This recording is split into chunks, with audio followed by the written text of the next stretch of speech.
Hello dear learners, बहुत बहुत स्वागत है आपका the white board YouTube channel पे। जहां आज के इस वीडियो में आपको निर्देशांक ज्यामिति से रिलेटेड कुछ बेसिक बेसिक क्वेश्चंस के सॉल्यूशन बताने वाला हूं।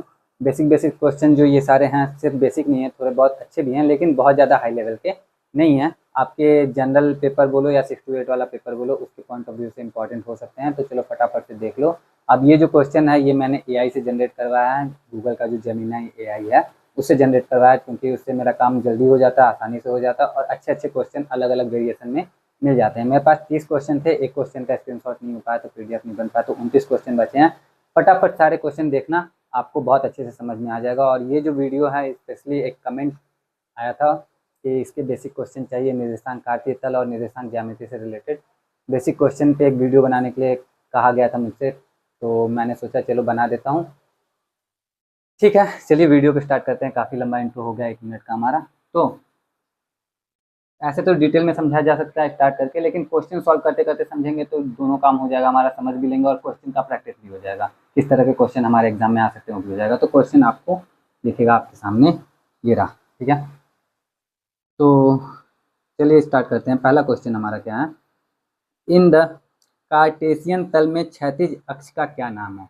देखो, बहुत ही सिंपल क्वेश्चन है, लेकिन अगर आपको नहीं पता है तो आपको नहीं पता है। ठीक है, तो दो तल होते हैं, एक होता है क्षैतिज तल, एक होता है ऊर्ध्व तल। ठीक है, तो जो क्षैतिज तल होता है जिसको हॉरिजॉन्टल लाइन भी बोलते हैं और इसको वर्टिकल वाला तल लाइन बोल देते हैं।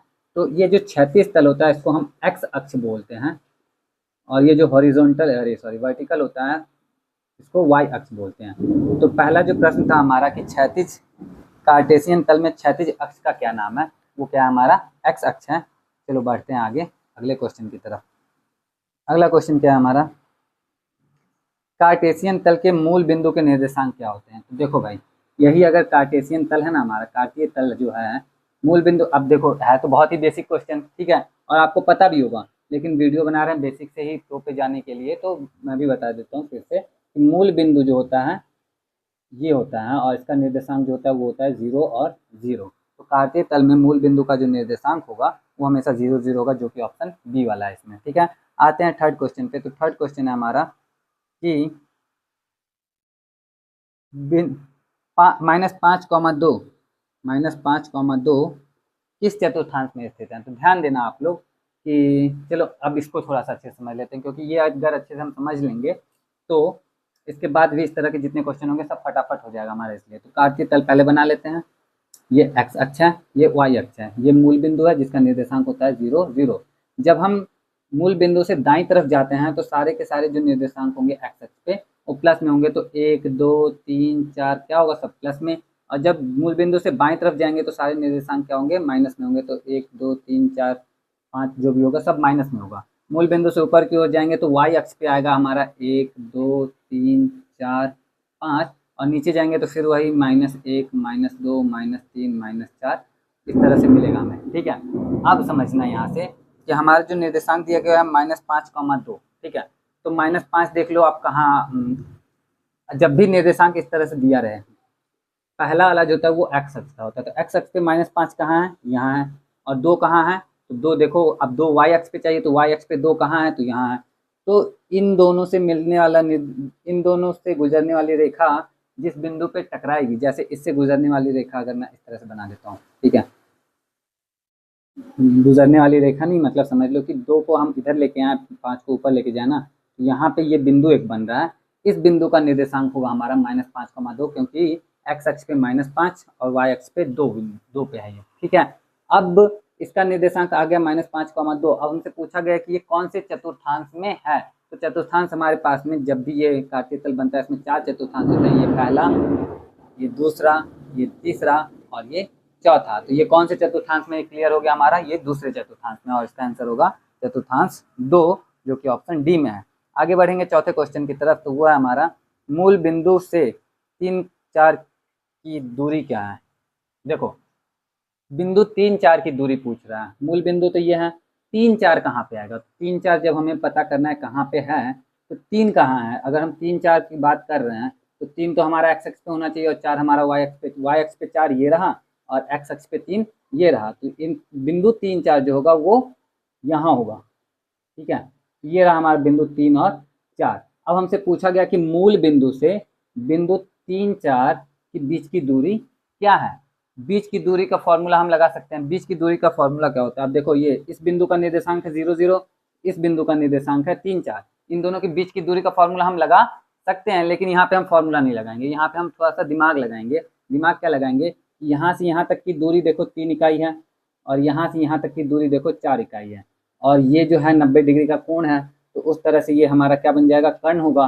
तो 3 और 4 के साथ में जो पाइथागोरस ट्रिक होता है वो किसका होता है भाई, वो 5 का होता है। तो 5 का होता है, तो हमारा करेक्ट आंसर क्या होगा इसमें, इन दोनों बिंदुओं के बीच की दूरी 5 इकाई। तो 5 इकाई देखो ऑप्शन में है, बिल्कुल ऑप्शन बी में, तो ऑप्शन बी पे हम टिक मारेंगे। लेकिन अगर मुझे इसका नियम बताना हो, कार्तीय तल वाला नियम बताना हो, तो बीच की दूरी का एक फॉर्मूला होता है, वो फॉर्मूला भी लगा सकते हैं हम। बीच की दूरी का फॉर्मूला क्या होता है, तो बीच की दूरी का जो फॉर्मूला होता है वो होता है root under x1 minus x2 का स्क्वायर प्लस में y1 माइनस y2 का स्क्वायर। ठीक है, अब x1 y1 और x2 y2 है क्या, तो एक बिंदु दिया गया हमारा 0 0, दूसरा बिंदु दिया गया हमारा 3 और 4। इन दोनों बिंदुओं के बीच की दूरी जब पूछा तो x1 y1 जब होगा तो दोनों में से किसी को भी हम x1 y1 और x2 y2 मान सकते हैं। इसको भी x1 y1 मान सकते हैं, इसको भी x1 y1 मान सकते हैं। जिसको भी मान लोगे, जो भी मान लोगे, हमेशा आपका सही ही आने वाला है। और फॉर्मूला देखो ये भी नहीं होता, फॉर्मूला होगा आपका x2 माइनस x1 का square plus y2 minus y1 का स्क्वायर। तो हमें पता है a माइनस बी का स्क्वायर b माइनस ए के स्क्वायर के तो बराबर ही होता है, तो हम कुछ भी यूज करें फर्क नहीं पड़ेगा। बस ये याद रखना है कि ये आपका प्रोसेस सही आना चाहिए। ठीक है, इससे मिलता जुलता। अब इसको देखो, x1 की जगह 0 है, 0 में से 3 को घटाएंगे तो -3 आएगा, -3 का स्क्वायर हो गया हमारा -3 का स्क्वायर 9, प्लस में y1 माइनस y2 का स्क्वायर, तो 0 में से 4 घटाएंगे -4 आएगा, -4 का स्क्वायर 16, और ये रूट में, अब ये रूट में 25 आएगा। अब रूट में 25 का वर्गमूल करेंगे तो प्लस माइनस 5 आएगा। हम जानते हैं कि बीच की दूरी कभी भी ऋणात्मक नहीं हो सकती है, इसलिए प्लस वाला 5 हमारा करेक्ट आंसर हो जाएगा। बात खत्म, सिंपल सा। उम्मीद करता हूँ कि समझ में आओगा। बढ़ते हैं आगे अगले क्वेश्चन की तरफ। क्या है हमारा अगला क्वेश्चन, क्वेश्चन नंबर 5। तो दिया गया है x, 0 निर्देशांक वाला बिंदु हमेशा किस अक्ष पर स्थित होगा। x, 0। अब देखो x, 0, y निर्देशांक क्या दे दिया गया 0, तो y निर्देशांक हो गया 0, यानी कि ऊपर नहीं जा रहा, नीचे नहीं जा रहा, वो यहीं रहेगा। और x निर्देशांक क्या है, x है, तो x हमारा माइनस में नहीं है, प्लस में, तो इधर ही कहीं होगा, जहां भी होगा इधर कहीं होगा। अब इधर कहीं भी हो, वो किस पे रहेगा, हमेशा x अक्ष पे ही रहेगा। तो x, 0 जो है किस अक्ष पे रहेगा, x अक्ष पे रहेगा। ठीक है, चलो आगे बढ़ें। दिया गया एक बिंदु निर्देशांक 2, -3 किस चतुर्थांश में। बिंदु का निर्देशांक दिया 2, -3, पूछा गया किस चतुर्थांश में। देखो 2 प्लस में है, 2 x अक्ष पे देखो यहाँ आ गया, -3 कहाँ पे है, -3 यहाँ पे है, y वाले पे तो -3 यहीं पे है ना। अब ये निर्देशांक आ रहा है हमारे यहाँ पे, कौन से चतुर्थांश में आ गया, आप लोग खुद ही देख लो, चतुर्थांश में। तो हम चतुर्थ यानी कि 4th क्वाड्रेंट में टिक मारेंगे, जो कि ऑप्शन सी में है। उम्मीद करता हूँ सब कुछ समझ में आ रहा होगा अच्छे से। मैं थोड़ा स्पीड में भी बोल रहा हूँ, थोड़ा आराम से ही बोल लेता हूँ, वीडियो लंबी हो जाती है ना, अपलोड करने में बहुत ज़्यादा डेटा लग जाता है। अगला क्वेश्चन हमारा, x अक्ष पर किसी भी बिंदु का y निर्देशांक हमेशा होता है। x अक्ष पर किसी भी बिंदु का y निर्देशांक, और y निर्देशांक यहाँ पे y निर्देशांक क्या होगा, आपको क्या लगता है, ऊपर गया ही नहीं है, नीचे आया नहीं, तो y निर्देशांक 0, इस बिंदु का y निर्देशांक 0, इस बिंदु का y निर्देशांक 0। तो x अक्ष पर किसी भी बिंदु का y निर्देशांक हमेशा क्या होगा, 0। ऑप्शन सी इसका करेक्ट आंसर है। अब चलो अगला क्वेश्चन, बिंदु -3 -5 किस चतुर्थांश में होगा। -3 कहाँ है, यहाँ है, -5 कहाँ है, यहाँ है। अब इन दोनों से मिलता जुलता बिंदु यहीं पे ना आएगा, -3 -5 किस चतुर्थांश में, तीसरे चतुर्थांश में। जब भी दोनों माइनस में हो ना, तो वो हमेशा तीसरे चतुर्थांश में आएगा। ठीक है, चलो आगे बढ़ें। क्वेश्चन नंबर 9, y अक्ष पर स्थित एक बिंदु का निर्देशांक हमेशा किस रूप में होता है। y अक्ष पर स्थित एक बिंदु का निर्देशांक हमेशा x बराबर 0 के रूप में। y अक्ष पे किसी भी बिंदु का निर्देशांक x बराबर तो 0 ही होगा ना, तो वो हमारा x, अच्छा x बराबर 0 बोला है, मतलब कि y अक्ष पर, y अक्ष का निर्देशांक होता है x बराबर 0। y अक्ष पर किसी बिंदु का निर्देशांक बोल रहा है, अब बिंदु तो हमें मालूम नहीं है, तो x निर्देशांक तो 0 ही रहेगा ना, और y निर्देशांक क्या होगा, y रखेंगे, क्यों, क्योंकि पता नहीं है कौन से बिंदु की बात कर रहा है। तो अगर हम यहाँ 5 पे भी रखते हैं तो 0 5 होगा, 4 पे रखते हैं तो 0 4 होगा, 3 पे रखते हैं तो 0 3 होगा। लेकिन अगर सिर्फ y अक्ष पे स्थित किसी बिंदु का निर्देशांक पूछा तो 0 y होगा। ठीक है भाई, बढ़ते हैं आगे। अगला क्या है हमारा, अगला है क्वेश्चन नंबर 10। दिया गया बिंदु 5 5 किस चतुर्थांश में है, तो भाई बिंदु 5 5 5 यहाँ 5 यहाँ दोनों मिलके यहाँ पे आ जाएगा, बिंदु 5 5 चतुर्थांश 1 में। क्वेश्चन नंबर 11, बिंदु 2 3 और 5 7 के बीच की दूरी। अब दो बिंदुओं के बीच की दूरी हमसे पूछ रहा है। बीच की दूरी का फॉर्मूला अभी मैंने बताया था, क्या होता है बीच की दूरी का फॉर्मूला, वो होता है हमारा x1 माइनस x2 का स्क्वायर प्लस में y1 माइनस y2 का स्क्वायर। अब इस फॉर्मूले को लगाएंगे, हमारा काम हो जाएगा। देख लो क्या है दिया है, 2 2 3 5 7, तो x1 के देखो लिख के करना ज़्यादा अच्छा रहेगा। x1 y1 हमारा हो गया 2 और 3, और x2 y2 हो गया हमारा 5 और 7। x1 माइनस x2, 2 में से 5 गया माइनस 3 का स्क्वायर 9 प्लस में 3 में से 7 गया 4 माइनस 4 का स्क्वायर 16, और ये आ गया हमारा फिर से 25, और जो कि आएगा 5, तो 5 होगा हमारे इनके बीच की दूरी 5 यूनिट ऑप्शन डी में दिया, तो ऑप्शन डी पे टिक करेंगे, क्वेश्चन सॉल्व हमारा। बढ़ेंगे आगे अगले क्वेश्चन की तरफ। तो अब बीच की दूरी वाला कोई क्वेश्चन आएगा तो मैं सॉल्व नहीं करूंगा, ठीक है ना।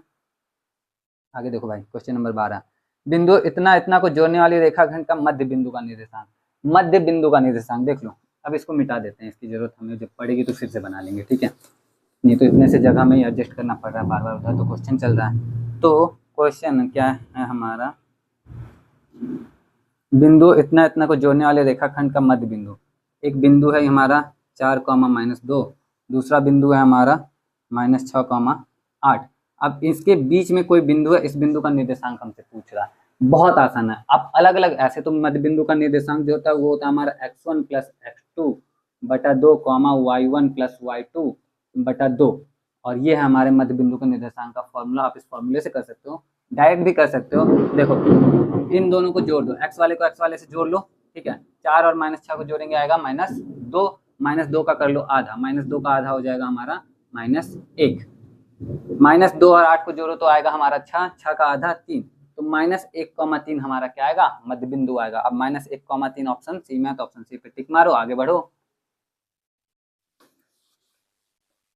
क्या है अगला क्वेश्चन, क्वेश्चन नंबर 13, बिंदु 1 2 और 4 8 से गुजरने वाली रेखा की ढलान क्या है। रेखा की ढलान क्या होती है, जब दो बिंदु, एक रेखा इस तरह से बनी हुई है, ठीक है। कार्तीय तल मान लो ये कार्तीय तल था, और इस पे एक रेखा मैंने ऐसे दिखा दिया। अब इस रेखा, ये रेखा देखो ढाल पे ही है ना, यहाँ पे ढलान ही तो है, यहाँ पे तुम चढ़ोगे तो फिसल के गिरोगे ही ना, तो इसको हम ढलान निकालने के लिए हम क्या करते हैं, जब बिंदु के निर्देशांक दिए हुए हों, जैसे x1 y1 और x2 y2, दो बिंदु के निर्देशांक दिए गए हैं आपके पास में, और आपको इन दोनों बिंदुओं से होके जाने वाली किसी रेखा का ढलान पता करना हो, तो ढलान पता करने का जो फॉर्मूला है वो है हमारा y2 माइनस y1 बटा x2 माइनस x1, ठीक है। तो y2 माइनस y1 वाला फॉर्मूला रखते हैं। 8 में से 2 गया 6, 4 में से 1 गया 3, 6 बटा 3 हो गया हमारा 2, तो ढलान जो होगा वो होगा 2, जो कि ऑप्शन डी में है, तो ऑप्शन डी पे हम टिक मारेंगे, और हो गया हमारा क्वेश्चन भी सॉल्व। बढ़ेंगे आगे हम अगले क्वेश्चन की तरफ। क्वेश्चन नंबर 14, यदि एक बिंदु ए बी एक्स अक्ष के पार परावर्तित किया जाता है। देखो समझो, एक बिंदु है ए बी, दोनों प्लस में है, तो जाहिर सी बात है कि पहले चतुर्थांश में होगा। अब एक्स अक्ष के पार परावर्तित किया जाता है, यानी कि यहाँ पे मिरर रख दे, मान लो कि एक्स अक्ष यही है ना हमारा, अब यहाँ पे मिरर रख दे तभी तो परावर्तित होगा ना, तो इसका जो इमेज बनेगा वो यहाँ पे कहीं बनेगा, और ये जो इमेज होगा, अब देखो यहाँ पे बना है तो एक्स निर्देशांक तो प्लस में ही रहेगा, लेकिन वाई निर्देशांक जो था वो तो इसके हिसाब से हो जाएगा माइनस में। तो अगर कोई बिंदु ए बी है तो उसका एक्स अक्ष के पार परावर्तित बिंदु जो होगा उसका निर्देशांक a माइनस बी होगा। अब a माइनस बी कौन से ऑप्शन में है, ऑप्शन डी में है, तो ऑप्शन डी पे हम करेंगे टिक, क्वेश्चन सॉल्व हमारा। बढ़ेंगे आगे अगले क्वेश्चन की तरफ।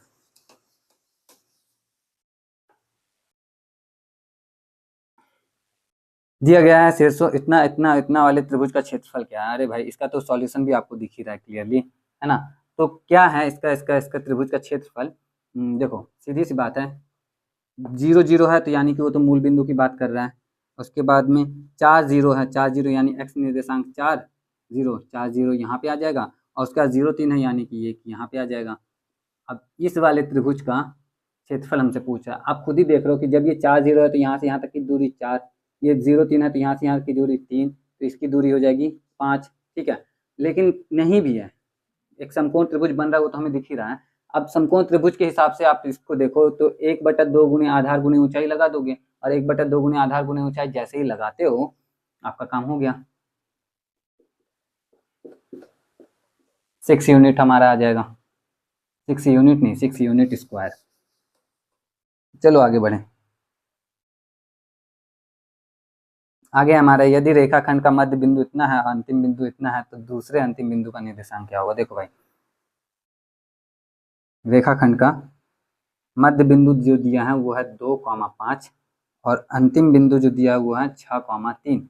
दूसरा अंतिम बिंदु ज्ञात कीजिए। दूसरा अंतिम बिंदु हमें नहीं मालूम था, हम इसको x और y मान लेते हैं। अब हमें ये पता है कि x + 6/2 बराबर, तो ये वाला 2 होगा, तो ये हो गया हमारा x + 6 = 4, x = 4 - 6 यानी कि 2। तो इसका x जो हो गया आ गया हमारा -2, ठीक है। उसके बाद इसके लिए होगा हमारा y1 + y2/2, तो y + 3/2 = 3 आएगा, y + 3 बराबर हमारा 6 आ गया, y बराबर हमारा 3 आ गया, तो -2,3 हमारा करेक्ट आंसर हो गया। -2,3 ऑप्शन में है। कुछ गलत कर दिया क्या? यहाँ 3 नहीं है भाई, यहाँ 5 है, तो यहाँ 10 आ जाएगा और यहाँ पे 7 आ जाएगा, तो 7 आ जाएगा, तो -2,7 हमारा करेक्ट आंसर होना चाहिए, जो कि ऑप्शन बी में है। तो ऑप्शन बी पे हम टिक करेंगे, क्वेश्चन सॉल्व। बढ़ते हैं आगे अगले क्वेश्चन पे। काफ़ी टाइम हो गया यार, 16 मिनट हो गया और 16 क्वेश्चन हुआ, तो मतलब 30 मिनट में खत्म होगा हमारा ये वीडियो।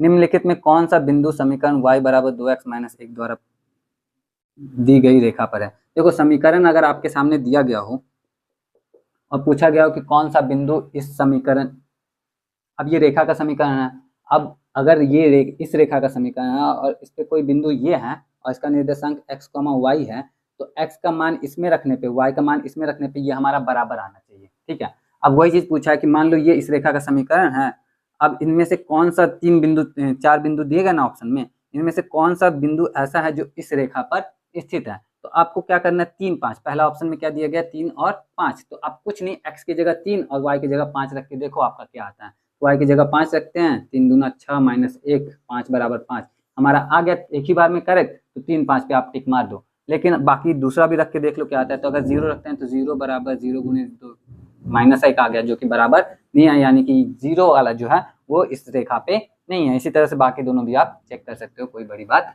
नहीं है। बढ़ते हैं आगे अगले क्वेश्चन पे। तो अगला क्वेश्चन, एक बिंदु जिसके निर्देशांक x, y हैं, उसका y अक्ष के पार परावर्तित किया, अभी जैसे x अक्ष के पार परावर्तित किया गया था, एक बिंदु है जिसका निर्देशांक है x, y, अब इसका y अक्ष के पार परावर्तित किया गया है, तो यहाँ पे बिंदु आ जाएगा और इसका निर्देशांक क्या होगा। तो आप देखो, यहाँ पे है बिंदु, तो x वाला तो यहाँ पे आएगा यानी माइनस में, y वाला तो यहाँ पे रहेगा यानी प्लस में, तो -x, y होना चाहिए पार परावर्तित का निर्देशांक, -x, y जो है हमारे ऑप्शन सी में है, तो ऑप्शन सी पे हम टिक मारेंगे। चलो आगे बढ़ते हैं।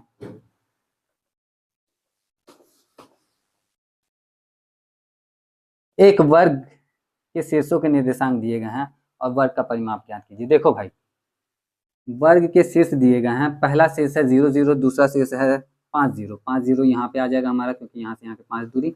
उसके बाद तीसरा है 5, 5, तो यहाँ पे हम ले लेते हैं 5, 5, और चौथा है 0, 5, ठीक है। तो ये 4 बिंदु हो गए हमारे पास में, ऐसे वर्ग बन गया। आपका इसका परिमाप पूछा, आप सीधे देखो ना, वर्ग है तो इसका जो ये 5 यूनिट दूर है, एक भुजा 5 यूनिट का आ रहा है, तो परिमाप 5 चौके 20 यूनिट का नहीं होगा।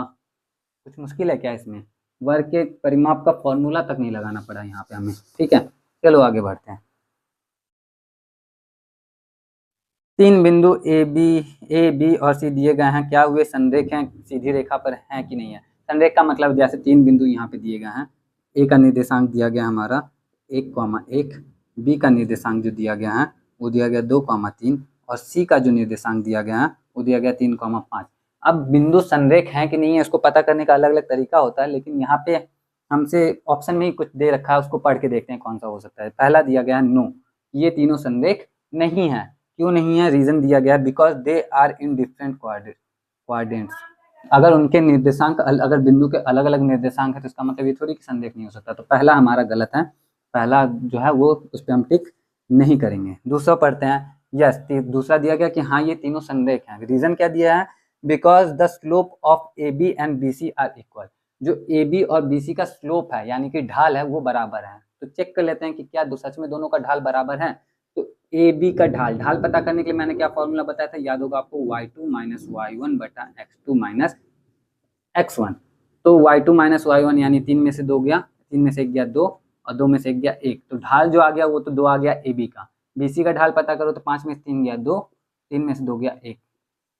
तो जब इसका ए बी का बी सी का ढाल बराबर आ गया तो ये ए बी सी तीनों संरेख होंगे, 100% संरेख होंगे।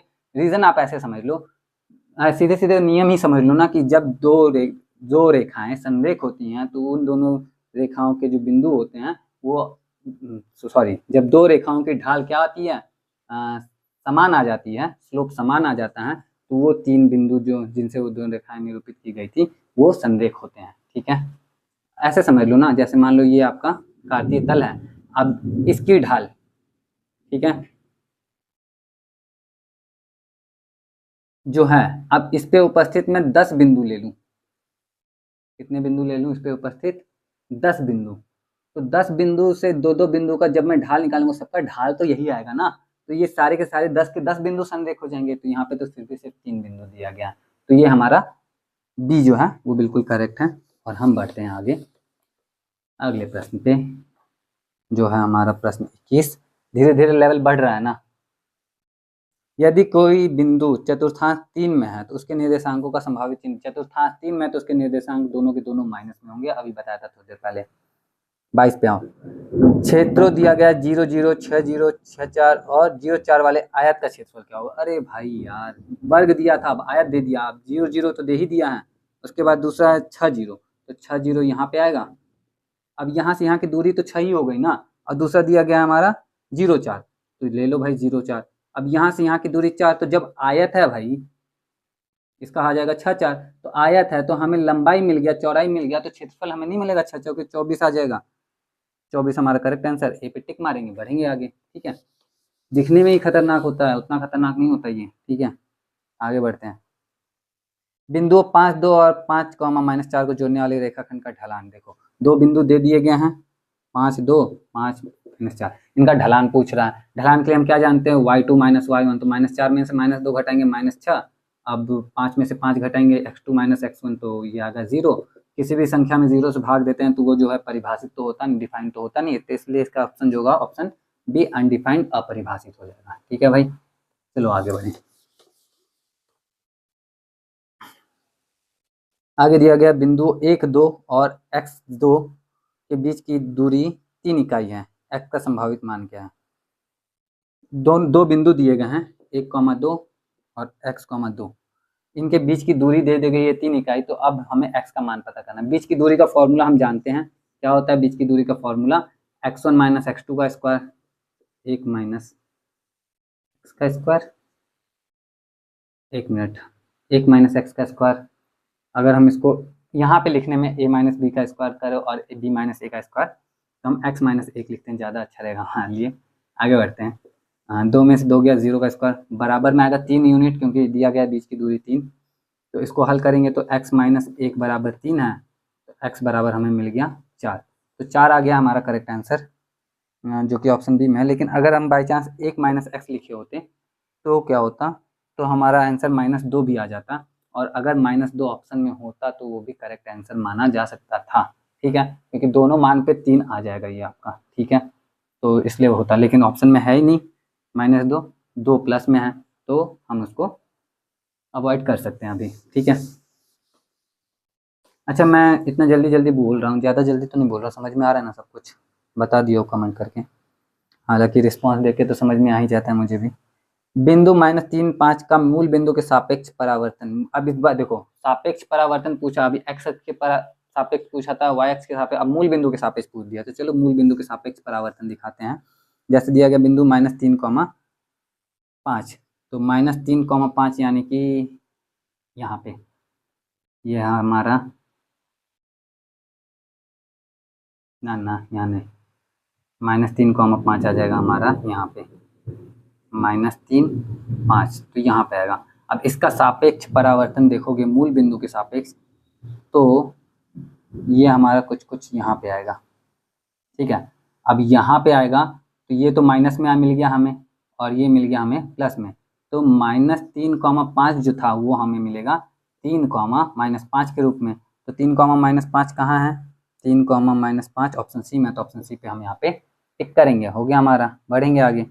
26 नंबर क्वेश्चन हमारा दिया गया, एक रेखा का ढलान m है, इसके लंबवत रेखा का ढलान क्या होगा। अब ये मैंने पहले नहीं बताया है, अभी बता देता हूँ कि कोई रेखा जिसके दो बिंदु दिए गए हैं तो उसके ढलान को हम लोग y2 - y1 बटा x2 - x1 से निकालते हैं, कैलकुलेट करते हैं, लेकिन इसके जो ढलान होता है उसको हम m से निरूपित करते हैं। तो m बराबर y2 - y1 बटा x2 - x1 होता है। अब कोई रेखा इसके लंबवत है, ठीक है, आपको इस रेखा का ढलान पता करना हो, ये रेखा का ढलान m है, इस रेखा का ढलान क्या होगा। तो मैं आपको बताता हूँ कि अगर दो रेखाएं जिनका ढलान क्रमशः m1 और m2 है और ये दोनों रेखाएं आपस में क्या हैं, लंबवत हैं, तो m1 गुणे m2 बराबर -1 आता है।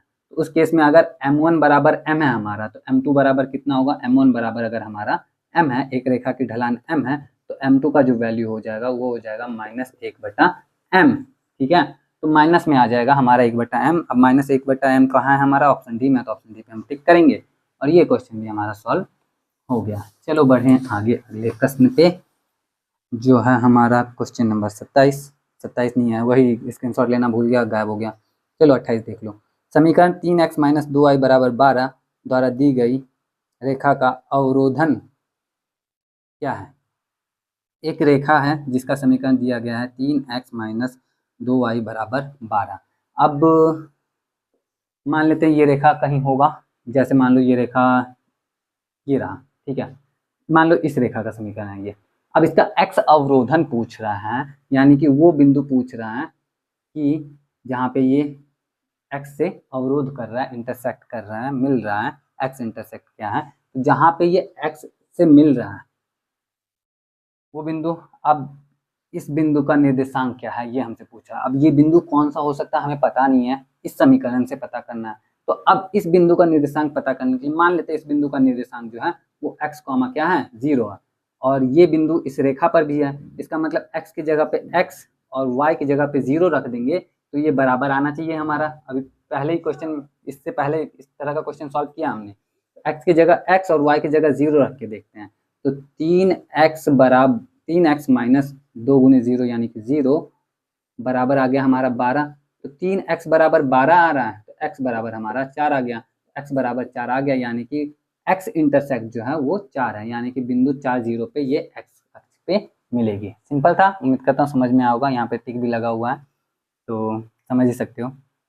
आगे बढ़ते हैं।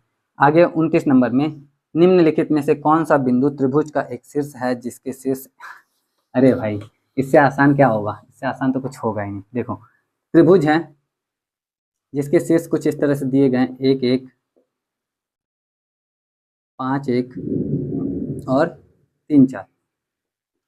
अब ये त्रिभुज के 3 शीर्ष दिए गए हैं, आप पूछा गया निम्नलिखित में कौन सा बिंदु त्रिभुज का एक शीर्ष है। तो जब त्रिभुज के ये 3 शीर्ष है तो इन्हीं तीनों में से कोई दिया होगा ना भाई। देखो कौन सा, 4 5 है नहीं, 5 1 है, 5 1 है तो 5 1 पे टिक मार दो, ऑप्शन बी पे हो गया। 1 5 तो है नहीं, 2 2 तो है ही नहीं।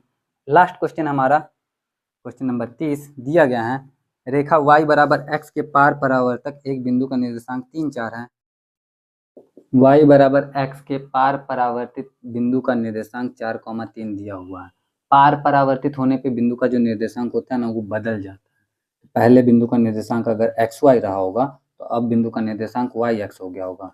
तो उस हिसाब से अगर निर्देशांक बदल के 4 3 हो गए हैं तो मूल बिंदु के जो निर्देशांक रहेंगे पहले वाले वो रहेंगे 3,4। तो 3,4 जो होगा वो हमारा करेक्ट आंसर होगा। आई होप कि आपको समझ में आएगा। आई होप कि ये वीडियो आपके लिए हेल्पफुल हो। अगर आपको लगता है वीडियो आपके लिए हेल्पफुल है, समझ में आया, वीडियो अच्छा लगा तो वीडियो को लाइक कर देना। आज की वीडियो के लिए इतना ही, मिलूंगा मैं आपसे और किसी वीडियो में। अगर आपको किसी टॉपिक में इंटरेस्ट हो जानने में कि एक्सप्लेनेशन में, तो आप उसको कमेंट करके बता सकते हो, मैं उस पर भी वीडियो बना दूंगा। तो मिलता हूँ मैं आपसे नेक्स्ट वीडियो में। टिल देन अपना ख्याल रखना, अच्छे से पढ़ाई करते रहना। जय हिंद।